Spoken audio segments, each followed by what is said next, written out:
Hola, buenos días. Mi nombre es María del Mar Burg y trabajo en Heineken España en el área legal. Hace varias semanas tuve la oportunidad de explicar las novedades laborales que se habían decretado en la primera etapa del estado de alarma, pero el pasado 13 de mayo, el martes, se publicaron nuevas medidas que hoy os queremos comentar. Para facilitar el análisis, vamos a diferenciar aquellas novedades que están relacionadas con los ERTEs por fuerza mayor y las novedades que están relacionadas con los ERTEs por causas ordinarias. En relación con los primeros,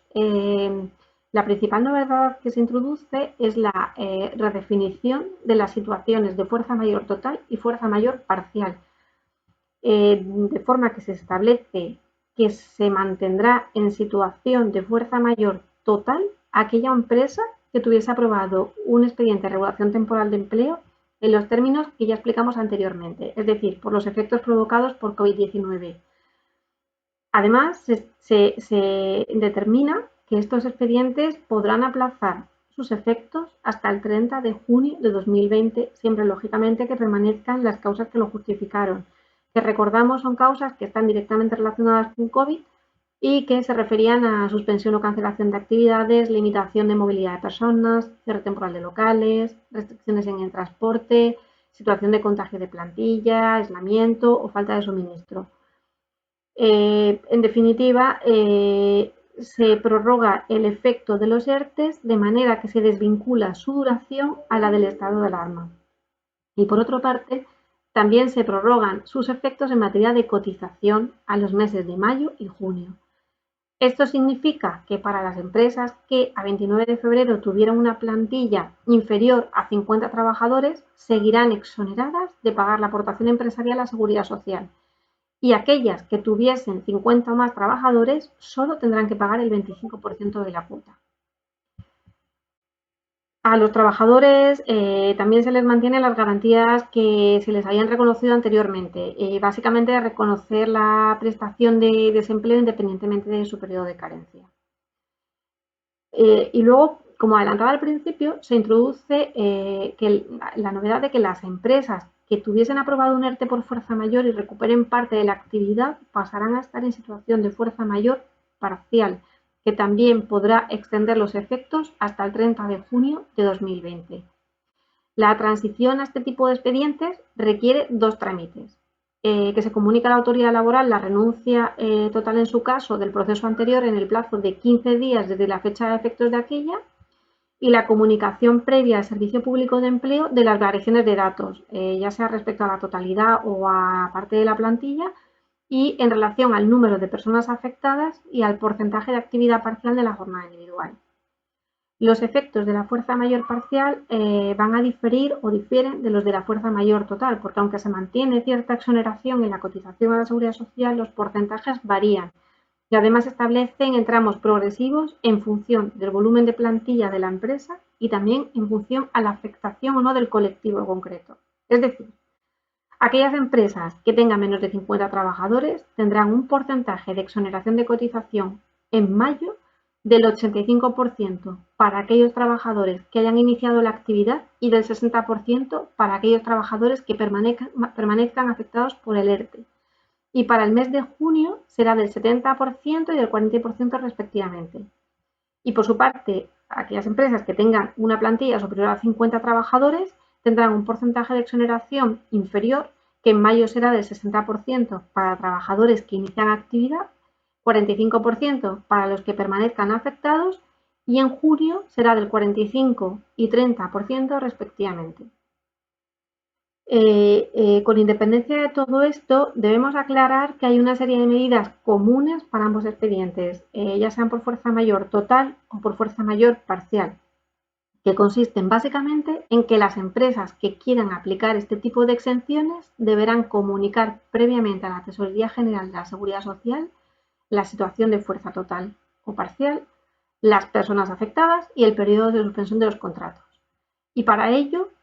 las empresas tendrán que presentar una declaración responsable por cada código cuenta de cotización a través del sistema RED antes de que se solicite el cálculo de la liquidación de cuotas. De todas formas, es muy importante llamar la atención sobre el hecho de que estas exenciones están condicionadas al mantenimiento de los contratos de trabajo de las personas afectadas durante 6 meses desde que se reincorporen, ello con independencia de que la actividad de la empresa se reanude total o parcialmente. Es decir, el despido o extinción de los contratos de las personas afectadas conllevará automáticamente la pérdida de las excepciones que se hayan disfrutado, más un recargo e intereses de demora. Así que mucha atención con estas medidas. La única salvedad que se prevé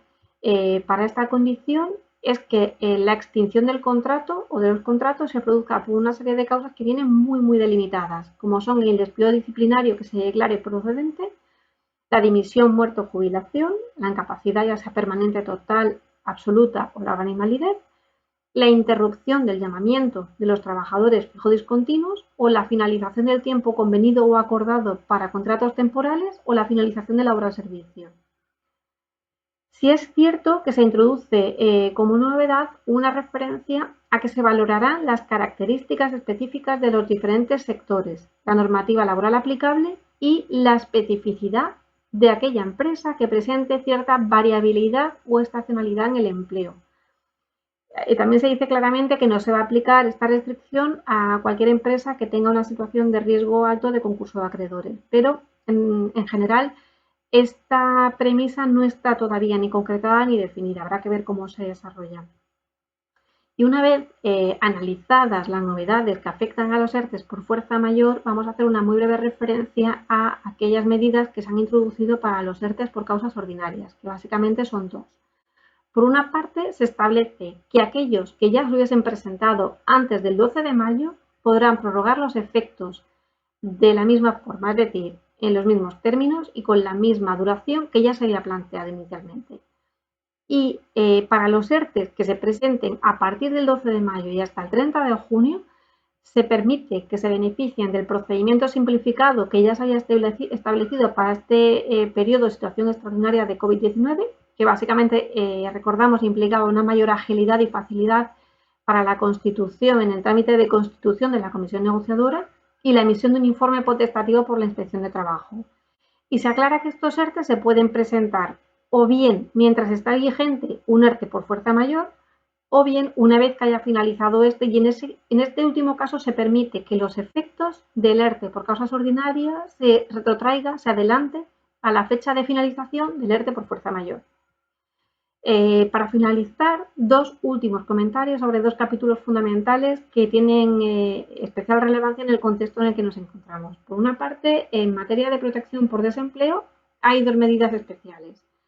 Se amplían, por una parte, hasta el 30 de junio las garantías que se hayan establecido para los trabajadores afectados por expedientes de regulación temporal de empleo. Es decir, se amplía la vigencia de la reposición de la prestación, de manera que se garantiza que el periodo de desempleo que se haya percibido no consuma los periodos máximos legalmente establecidos, y se garantiza el cobro de la prestación de desempleo con independencia de que el trabajador no tenga periodo de ocupación cotizado mínimo, es decir, no tenga periodo de carencia. Y por otra parte, se mantiene hasta 31 de diciembre de 2020 el régimen especial para trabajadores fijos discontinuos, que permite que se reponga hasta un máximo de 90 días las prestaciones consumidas por no llamamiento como consecuencia de COVID-19. Finalmente, un último capítulo. Llamar la atención sobre el hecho de que se mantiene vigente hasta 30 de junio de 2020 la prohibición de despedir por causas objetivas o por fuerza mayor asociadas al COVID-19. Muchas gracias a todos por vuestra atención. En nombre de Heineken nos trasladamos mucho ánimo, todo el apoyo del mundo y os recordamos que seguimos con vosotros. Fuerza. Gracias.